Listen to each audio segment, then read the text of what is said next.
Hello, SpeedGaming and Final Fantasy Randomizer fans. Here we are for a pod match in our SGLive tournament. poppadux and SirLinkalot will be facing off tonight.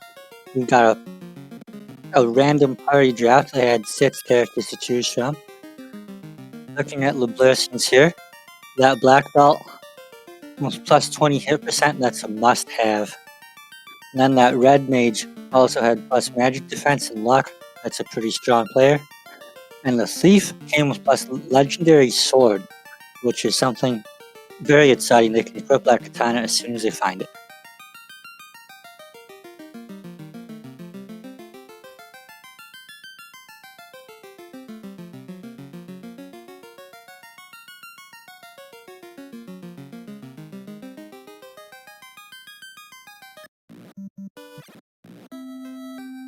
And we are off.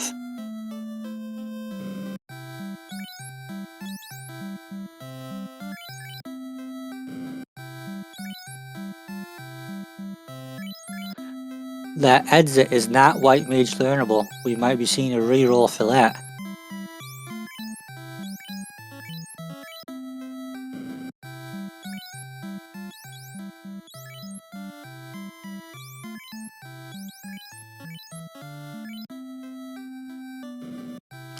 We saw SirLinkalot just reroll a party to take a white mage.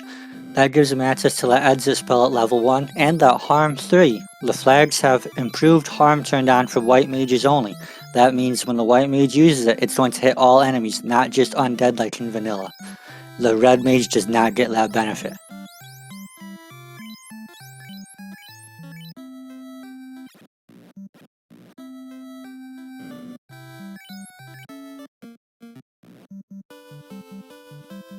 Now, the rules are playing with for these SGLive games. Each player gets to pick one of the incentive items. Linkalot picked the opal bracelet and poppadux picked the ribbon, so those 2 items are added to the incentive pool that they will be picking up at, well, randomized, but inside a known location set.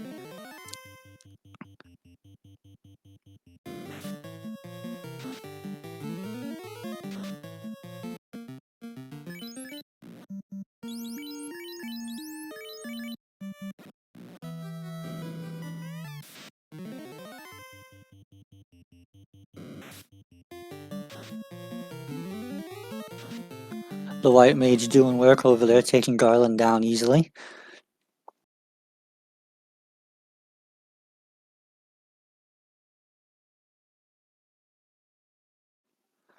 We're starting off with a rod and a canal. That puts the earth dive up somewhat early pickings, and you need to take down Lich before you can get to the sages with these flags too.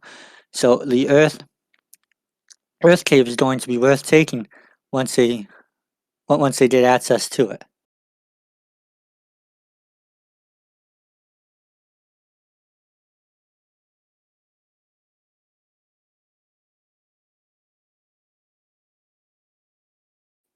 poppadux's stream appears to be reloading now, and SirLinkalot is moving up.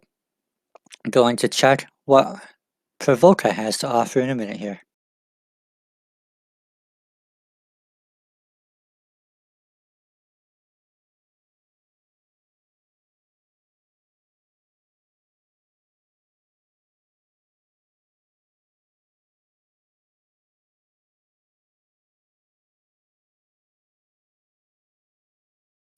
Got Harmfleet is going to make quick work of these pirates, given the white mage easily making up for the time spent re-rolling the party on the clock.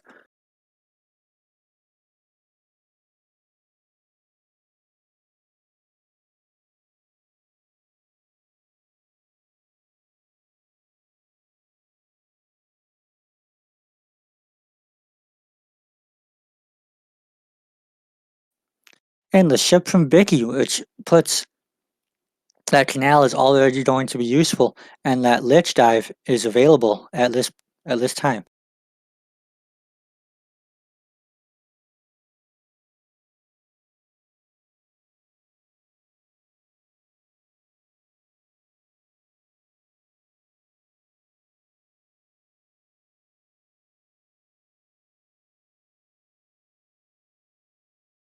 One of the flags turned on today is Tiered Magic Shuffle. That tries to keep the level somewhat close to vanilla, so it's relatively unlikely to see a high level spell roll early.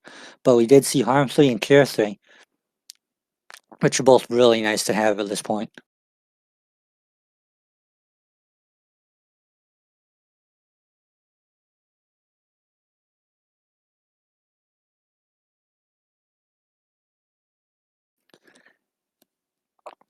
And those of you who played vanilla will remember the boat does not go this fast in the original game.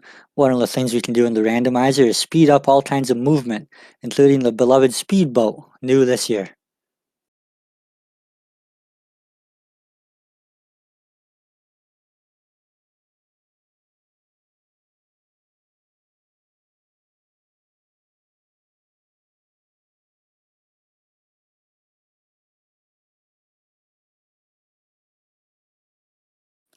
On our list of incentive locations today is the Ice Cave, the Castle of Ordeals, Marsh Cave, Titan's Trove, and Volcano, all in the vanilla location.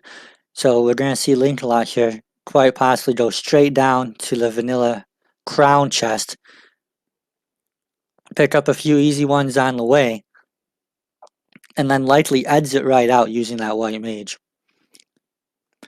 And then the Sea Shrine and the Sky Palace also have incentive locations, which are behind, we call it gating. That means you need two items, the Art Sail to get into sea and the key to get to the chest, or the chime to get into Mirage and the cube to get upstairs to the Sky Palace to get to those items. So we're not likely to see those until a little bit later in the game. But here's some sea enemies guarding this vanilla crown chest.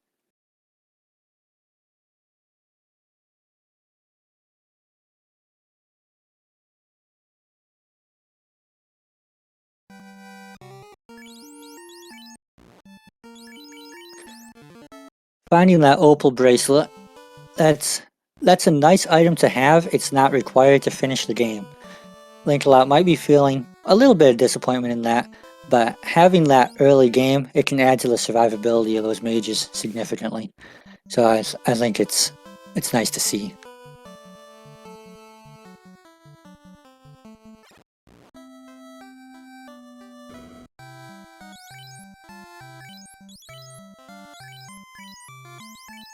Well, a tiered shuffle makes it relatively less likely to see those high level spells, but it doesn't make it impossible. We just saw a level 3 nuke.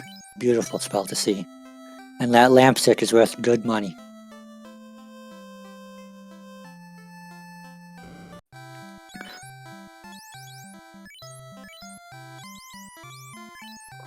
Also at level 3 black we saw fast. That doubles the number of attacks you get. So when you fast your thief or your black belt, that is going to be a significant damage improvement. Meanwhile, white magic in Elfland, some decent defense, but not quite as revolutionary. Warp and Light 3 are good spells to see. Quadets is a fun one too. That will finish off any enemy below 300 hit points who's not resistant to the Death Elemental. We see a lot of players pick that up, but we did not see Linkalot grab that.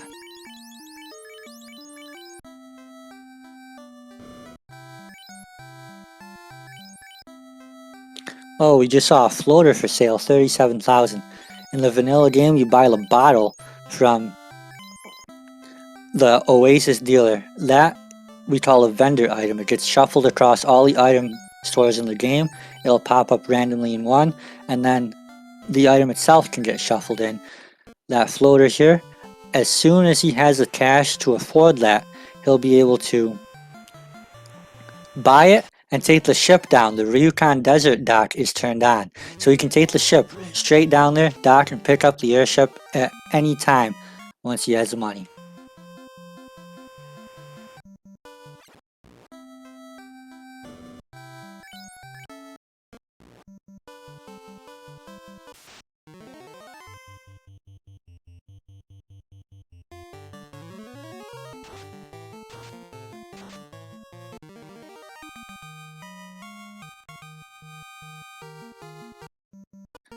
Pickles and Beer in chat asking, are we sure tiered shuffle is on? Yes, it is. But sometimes a rando gives you kind things. And sometimes it'll give you random mobs that will nuke you.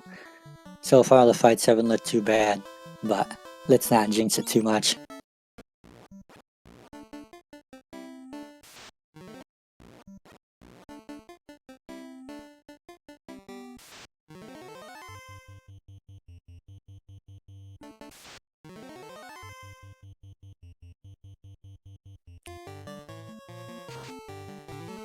These Hall of Giant tiles aren't the grind that Linkalot was hoping to find. Gonna take a little bit of experience at this point, but I don't expect we'll see him stick around for very long.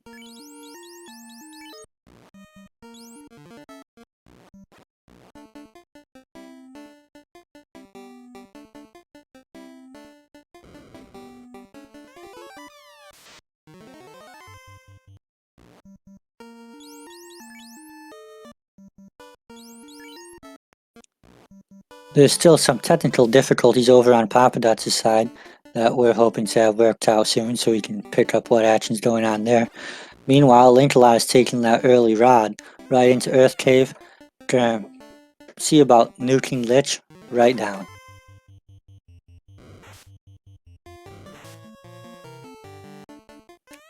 And Guardian Marcus in chat pointing out that Opal armor can sell for good money, and without a fighter, nobody can equip it.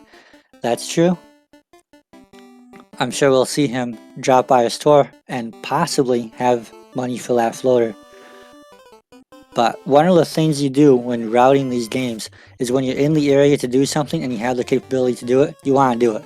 Because if you go in between a dungeon and a store and back, that time you spent traveling is time you could have spent progressing towards the end of the game.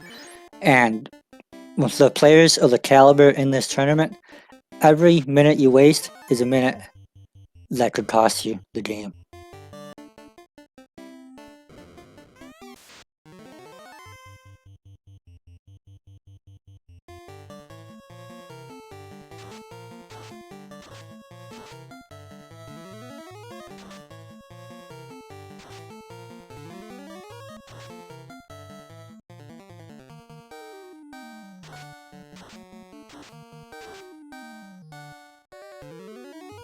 The vampire putting up a bit of a fight, but against that white mage harm 3, not good enough.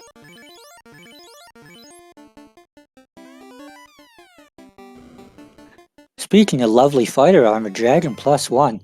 Beautiful thing if you had a fighter, but just gonna be more vendor cash with this party.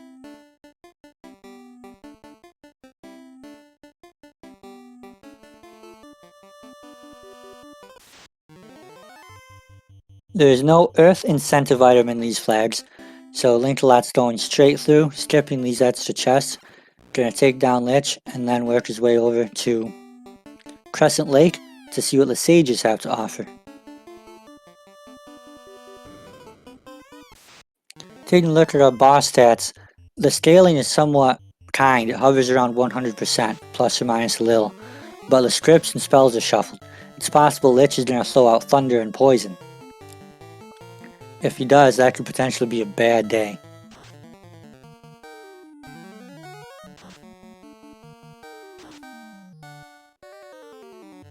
So far, just paralyzing, letting that white mage continue doing what that white mage is doing best, harm.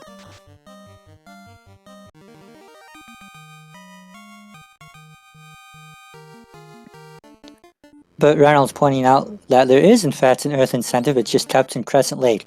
That's true, after taking down Lich, the sages become available, so that's your incentive item. I expect we'll see SirLinkalot head down, possibly stop in Elfland and see about buying that floater if there's enough money to be had, which looks likely right now.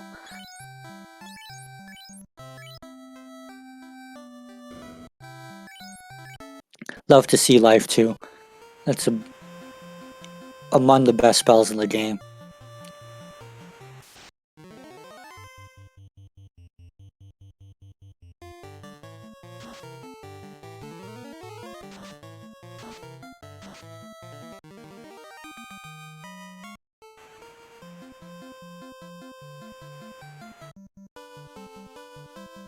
Now he did not stop at an armor shop. Floater was for sale in Elftown, yeah, 37,000 gold. And we have not seen the canoe yet.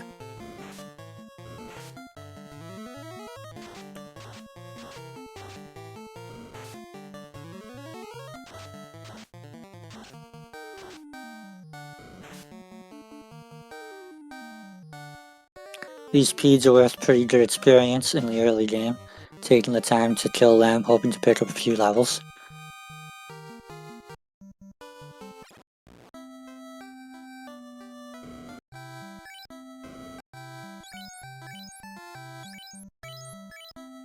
Oh, very good money from that dragon armor.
And Linkalot's in the air at about 1630. Gonna go turn in that adamant.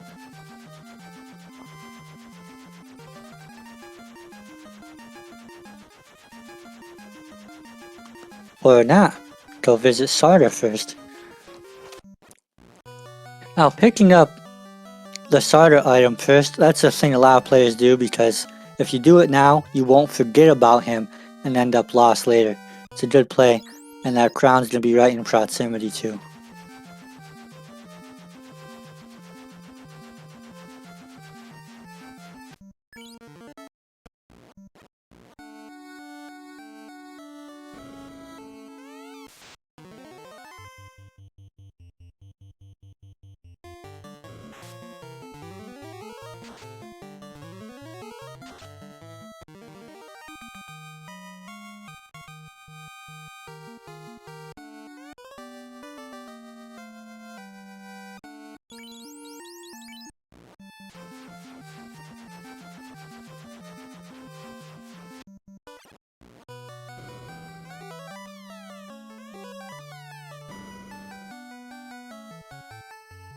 Going Sarda first yielded that crown, which now made this dwarf trip a 2-for-1.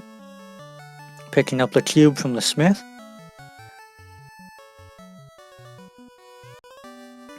and the slab from old Nerg.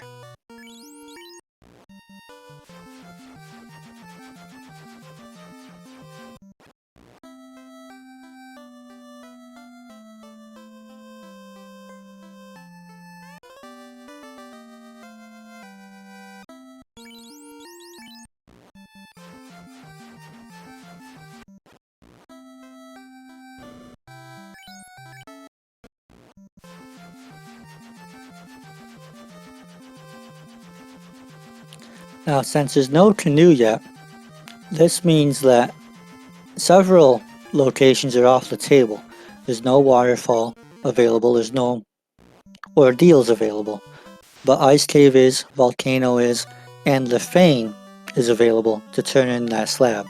And we see Linkalot here is choosing to go check out the Ice Cave, which can be a pretty quick check when you use Warp and Exit.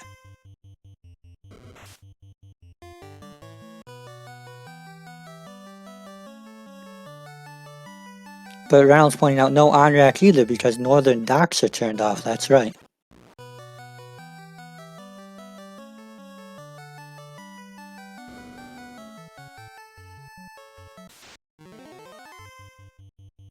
Linkalot's going up here to check that spike tile, seeing if there's a good grind for the black belt.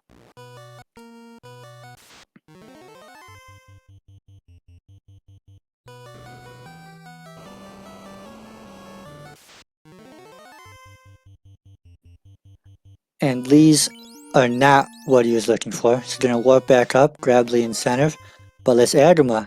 Ooh, that Agrima might very well be a good grind. Let's see how it rolled.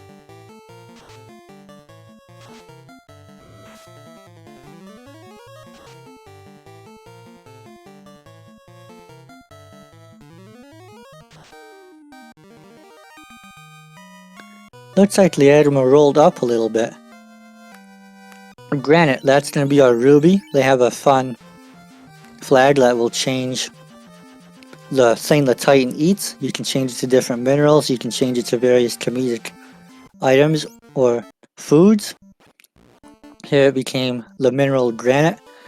And that treasure box below the Titan is incentivized. So we'll see a new item here momentarily.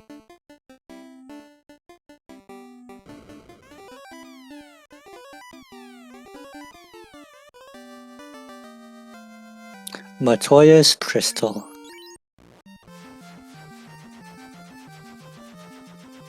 Now if that Agrima rolled down a little bit, I think we would have seen SirLinkalot take the grind and pull some levels off of it.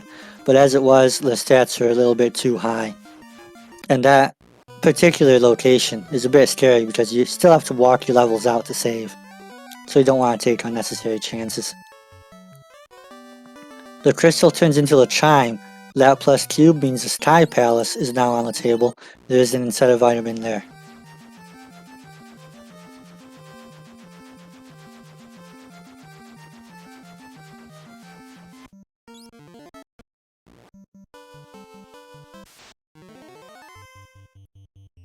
What Linkalot's doing now is checking for an overworld grind. There are 4 different encounter zones roughly centered on the Mirage Tower. So if you save, hard reset, and walk down, you can see what fights are available. And that sandworm, they tend to be a pretty juicy target. Good experience, usually easy enough to fight down. Looks like you want to take it.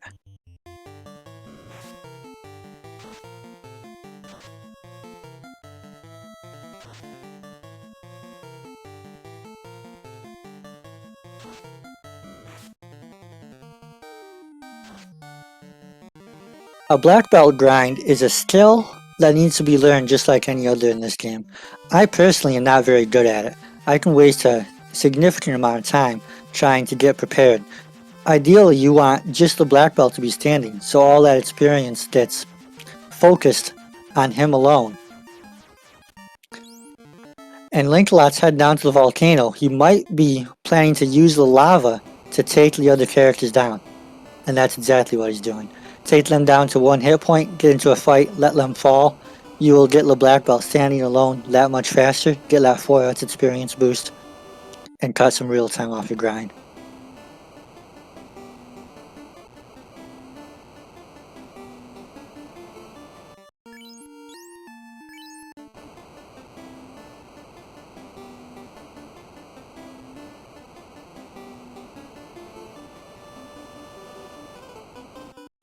Poppadux had a stream mishap just a few minutes into it.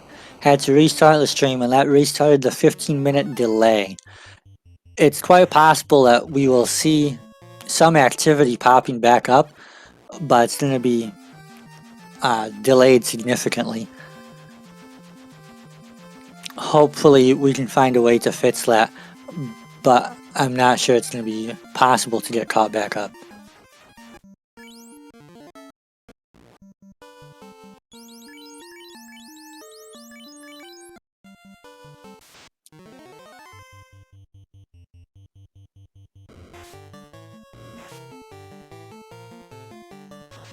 Okay, that black belt is strong enough to start taking these sandworms. It's going to be a little bit dicey for the first few levels. to level up to a point where you can reliably one-shot them, but it's not going to take long.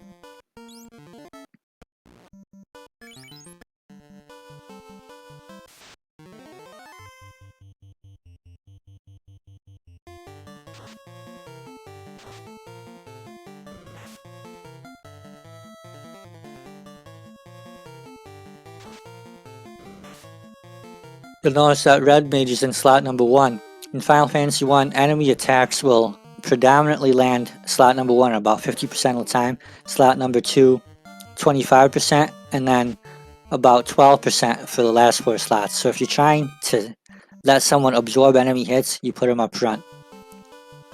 And another mechanic is sandworms have a low morale stat. That means that they're likely to run away from you once you're a higher level, but the game only checks the slot 1 character. So if you put your grind at the bottom and slot 1 stays dead, low level, that morale check is never going to come into play, causing them to run away, which makes your grind go a lot easier.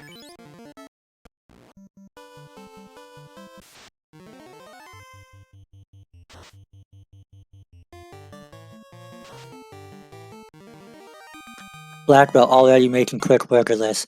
With that plus 20 hit percent, that gives a much earlier 6 hit threshold, an earlier 8 hit threshold. In fact, if you leveled up, I believe it'll be level 46, you can start dishing out 12 hits at a time. So that black belt is going to be a killing machine in very short time.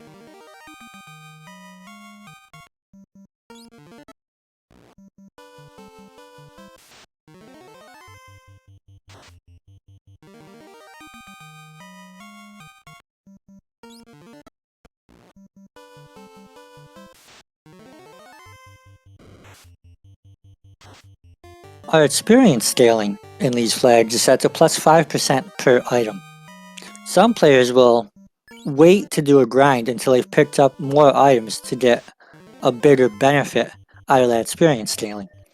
On the other hand, if you take the levels early, it makes going through the rest of the dungeons that much easier.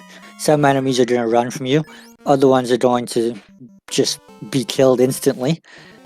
We don't expect Carrie to put up much of a fight compared to this black belt. Even going straight into Tiamat after this grind is an option on the table. And the player has to judge, is it better to take more time to pick up items, or is it better to take the grind now and make up for it later? And Linkalot has clearly decided to pick up the levels now and the items afterwards.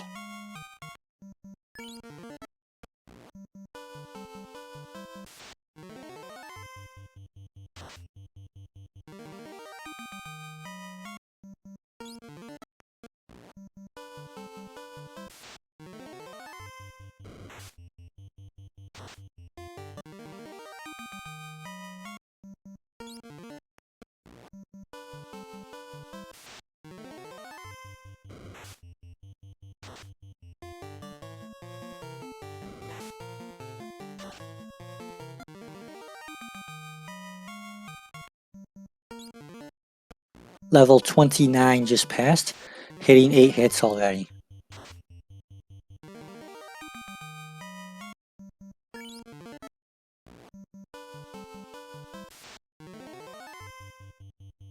Budgemano pointing out that yeah, he has grabbed his free checks except for the Feign, so grinding here before doing Star Volcano is likely to yield a lot of dividends to make those dungeons go faster. I agree, I think it's a good play.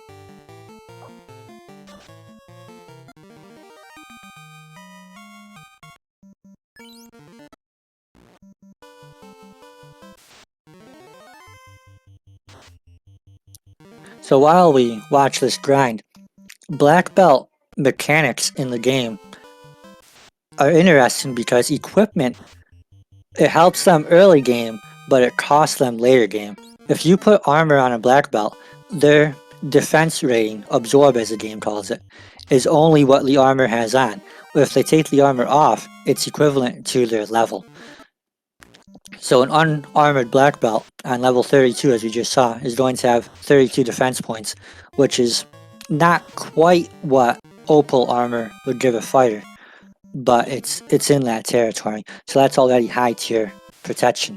Similarly, the black belt will receive 4 magic defense points per level up. Magic defense is rolled against the spell's chance to hit. If a damage spell hits you, its damage is doubled. If a status effect spell hits you, it actually inflicts a status. So the higher magic defense you have, the lower the chance of one of those connecting, which is going to give you much more survivability, both against non-elemental spells like Nuke, where the RNG and magic defense preventing it from doubling up is your only protection, but also against things like instant kill spells, which can really ruin your day when you're diving Topher and you get hit. But even maxed out magic defense, you can still be hit by a critical strike, and this is what we call a 3 in 256 chance. And it's like rolling a 20 in Dungeons & Dragons. This is going to bypass the defense and guarantee a connection, and hopefully we won't see that. But absent that, the magic defense of the black belt is a very, very significant protection, roughly equal to a ribbon at high level.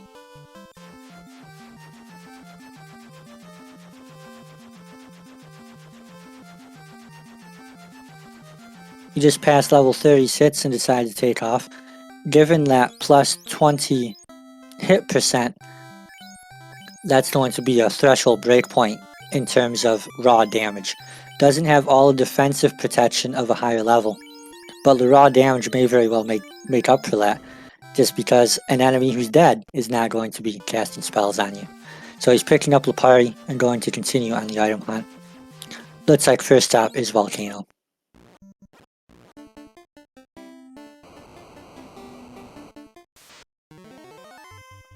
One of the advantages a black belt party has is that you don't need to pick up a whole lot of extra items, because equipment just doesn't help them. So we see SirLinkalot here skipping that Volcano armory. Very unlikely anything in there is of value to a black belt carry. Going to go straight down, the vanilla incentive chest is the one that has flame armor in the original game. It's to the left to the bottom floor, then you go below that, take carry. And because you don't have fights on these lava tiles, Volcano can be a 90-second dungeon to walk straight through with little interruption.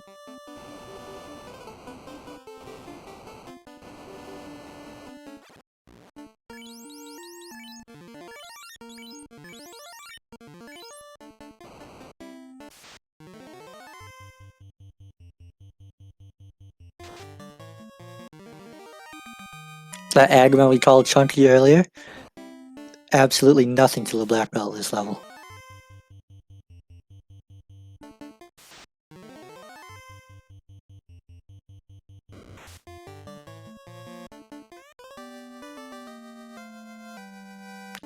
The bottle here will give the incentive item when visiting Gaia. I'm sure we'll see that turn into Desmond with the Fane shortly.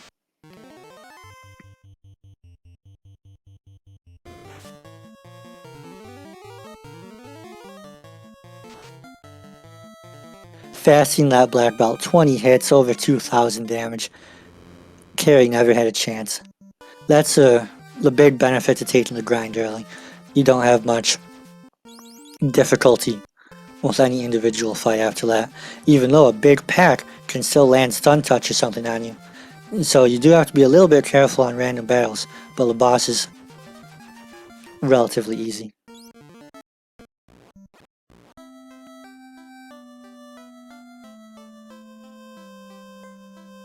Melee Wizard, yes, he did check the incentive. It was the bottle. We're about to see it turn in from the fairy now. And that is the herb.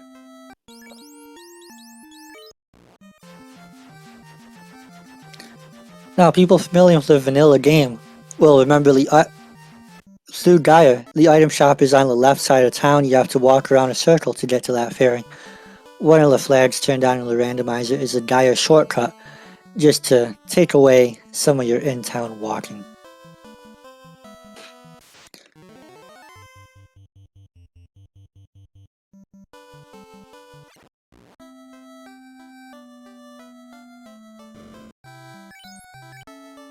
Speaking of vanilla game, there are no inns or clinics in the original. That's another change the randomizer made. It's called the Finnish hospitality. And here we finally see our canoe, which is going to open up the rest of the transportation. Ordeals is now on the table. On-rack, waterfall.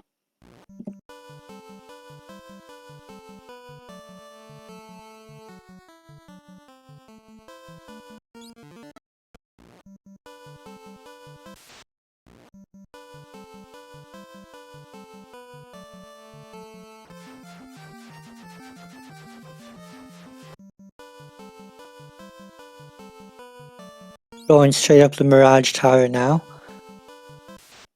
What he's doing there is called encounter manipulation. He knows that there's a fight somewhat early in the encounter table, and in these NES games, they didn't generate random numbers the way we do on modern computers now. Instead, there's actually a hard-coded list. And if you play it a few times, you can get to know where those things are on the list. Now, of course, the randomizer shuffles it, but it's still a list. So if you pay attention to the seed, you can know where the fights are going to happen. And since there's one early on, he used it to his advantage earlier with that sandworm, and is now using it to skip a fight to make the dungeon go just a little bit faster. Again, since treasure isn't terribly useful to the black belt, we're going to see him only check a handful of easy, high-density things on the way, in addition to that incentive chest, which is on the next floor.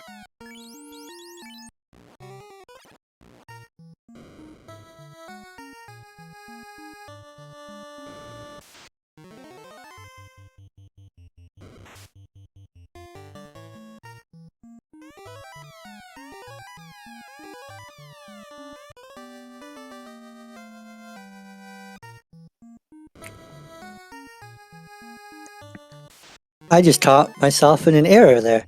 There was not the vanilla incentive, it was loose behind gating, which means it could have been any one of these boxes. Linkalot, pay attention to the flags where I made a mistake. And that's something the good players know. They'll pay attention, make a list of things to check, play it a few times, and know what to check and what to skip. And since that jingle, which is the lute, again, it's a shuffled name, we'll do different musical instruments just for fun in the randomizer, but since that popped up relatively early, he was then able to skip the rest of the chess.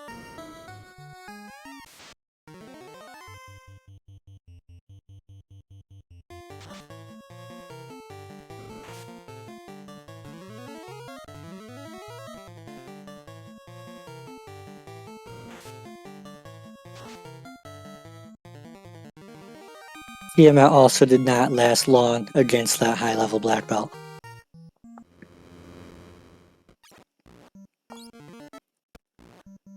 That loot is required to get through the Temple of Fiends to get to the end boss. Also required is the key, which we have not yet found. And since Ordeals is still on the table, I expect we're going to see a check up there. But first, there's that herb turn in. Let's see what we have from the Elf Prince.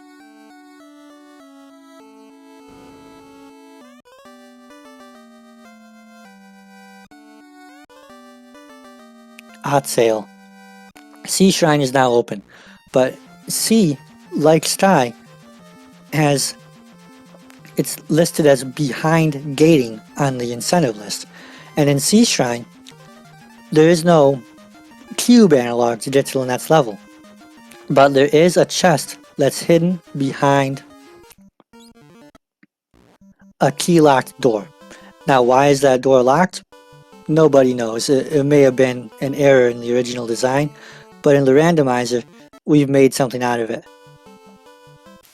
That is now the gated room. It'll be up on Mermaid's side, but since he doesn't have the key, can't get there yet. Gonna check waterfall, hope it's in here.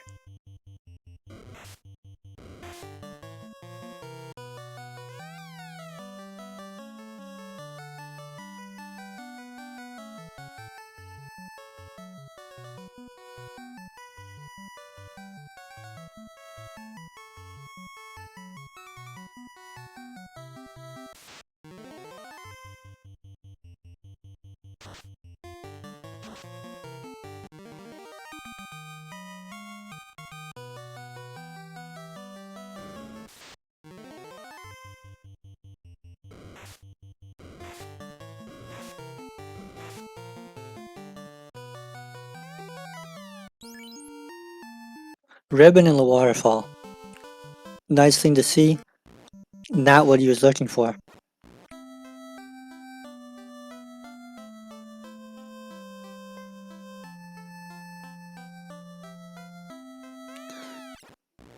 Now what this means is there's only 2 items left. There's the Ordeals incentive and there's the key locked in Sea Shrine incentive. And there's 2 items left. There's a key and the tail. The key obviously can't be locked behind itself. So SirLinkalot has now, by deduction, realized that the key must be in that Ordeals chest, and the tail is what's sitting here in Sea Shrine. And tail is not very useful to a black belt party. Black belts actually get a little bit worse upon promotion because of stat growth changes. That MDEF I talked about earlier, that's for the pre-promoted black belt. The promoted master only gets 1 point. So promoting a black belt, unless we swap a couple of flags, is not going to be a benefit.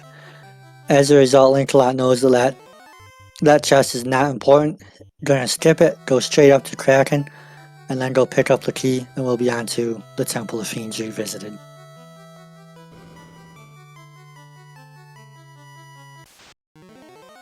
Angry Canuck asking what is up with poppadux. There is a technical malfunction.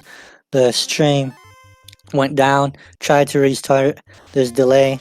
Apparently another problem also came up as it is not yet live. And I have to say, at the rate SirLinkalot is going, this game could be over in the next about 10 minutes. So we will see what happens at that point.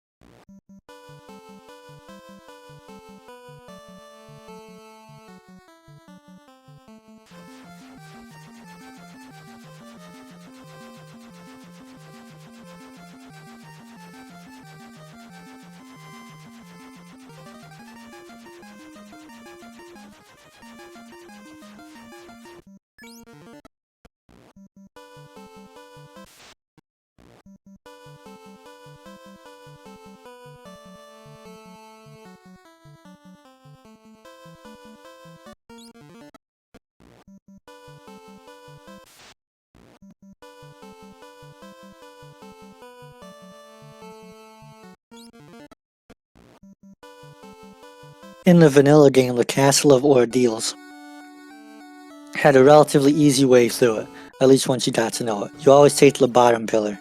In the randomizer, well, it's in the name, randomizer. We had to change that up. So the pillars are now shuffled. And the player has to find the correct way through this maze. That warp spell is something that helps a lot doing that. Because if it does send you in a circle, you can warp back and make a different choice.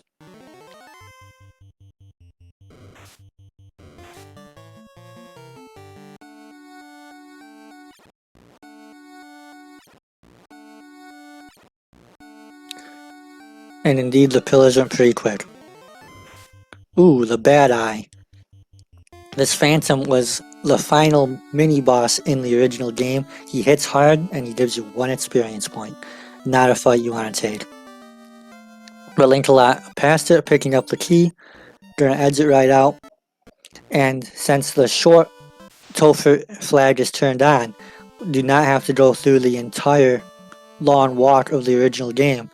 We're gonna pop up in Chaos's room, have to refight the fiends on back-to-back steps, and then go in and confront Chaos.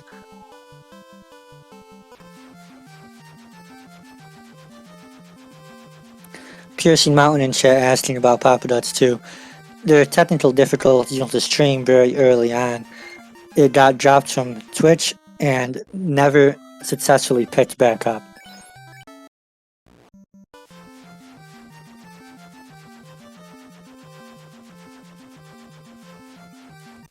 Tournament rules say that if you record your game locally, then it is possible to have that reviewed by the judges afterwards. So he is still going to play through the game. Meanwhile, Linkalot here has moved on. The black belt makes quick work of Lich 2. On to carry 2.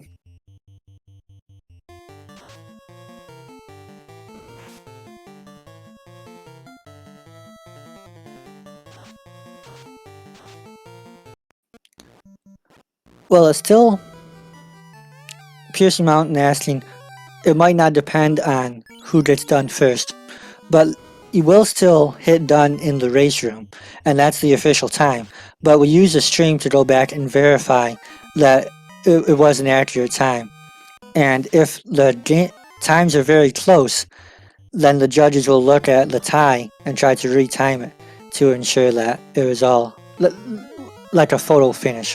We're going to ensure that was accurate.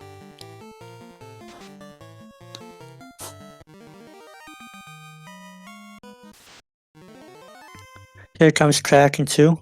Kraken 2 has a bad habit of knocking parties out, including ones that are otherwise well prepared. Even with a high level black belt, Topher can still be a challenge.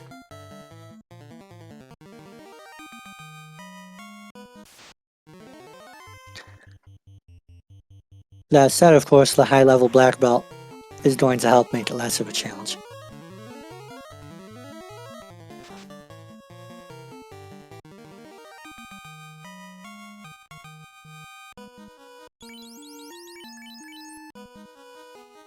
Through the Fiends, now on to Chaos.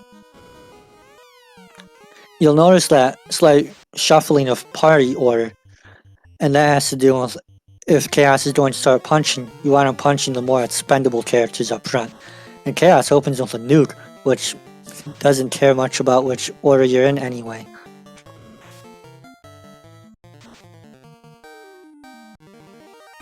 But the black belt also hit right back hard. Chaos terminated in 2 rounds. GG's to SirLinkalot.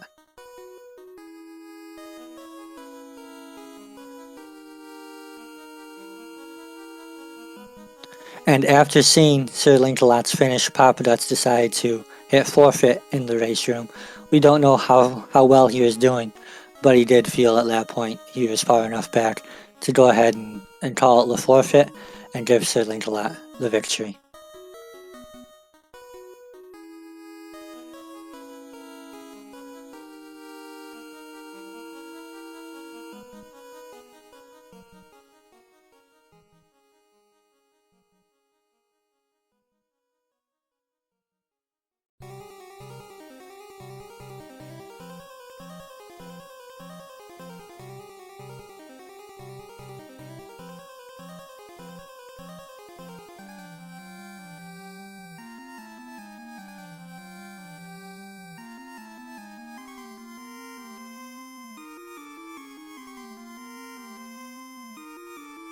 And joining us here in chat is SirLinkalot.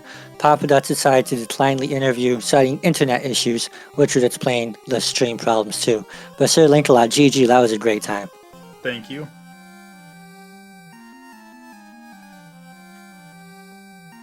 So, you played that really just excellently. You took the sandworm grind, you took it early, you took it well. You used the lava to take down your parties. Was there anything about that seed that was notable to you that you'd like to talk to us about? Not really. That one kind of felt pretty cut and dry. I guess the only thing I wish I would have done is go check the desert grinds before going to ice, because then I could have just got the incentive and immediately left ice, which would have saved me a bit of time. But other than that, I felt like I did pretty good, other than I guess I could have had the floater a lot earlier. When I left Marsh Cave, I had equipment to sell, and I could have grabbed the floater instead of boat around as well. So that was kind of on my mind. It's like, yeah, he probably was flying a little bit earlier than me and has access to a bit more, but it wasn't. Yeah. I didn't feel too bad about it. Yeah, chat pointed that out too. Both Opal and Dragon Armor were good money. But given the time you had, I don't think we can complain too much about how you played it. That was a really good game. Yeah, I didn't want to sell the Opal bracelet just because, like, the reason why I picked the Opal bracelet was if I need to do a black belt grind, I don't have to worry so much about the initial levels and getting hit hard.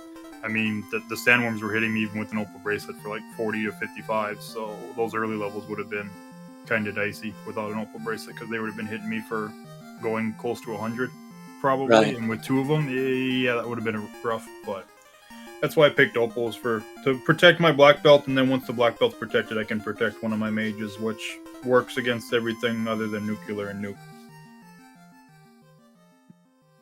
Indeed. Oh, also, shoutouts to my black belt in Topher wanting to be a go-getter and just be first in turn order all the time and not wait for fast, because it would have been nice. Oh, that's turn order. They say it's random, but I think it conspires against you. I mean, I don't mind the black belt going first, but if you're gonna go first, just one shot everything at that point. Don't two shot, because then I get worried about things happening. Like Yeah. Carrie first time is just like, hey, I killed your red mage. Like, yeah, that's fine. I don't care. It's like, all right, kill Carrie, and I'll just pick the red mage up. It's like nuclear. It's like, well, all right, white mage is dead. Never mind. We're just gonna reset this to get my fast back because I'm not gonna try this. I mean, I probably could do it with just this, but I'm gonna be safe, and it takes me I lose like 30 seconds probably. Yeah, that was a good play. And Chaos deciding to nuke you, that could have been a little bit dicey if you rolled up in HP, but the black belt made pretty quick work of him.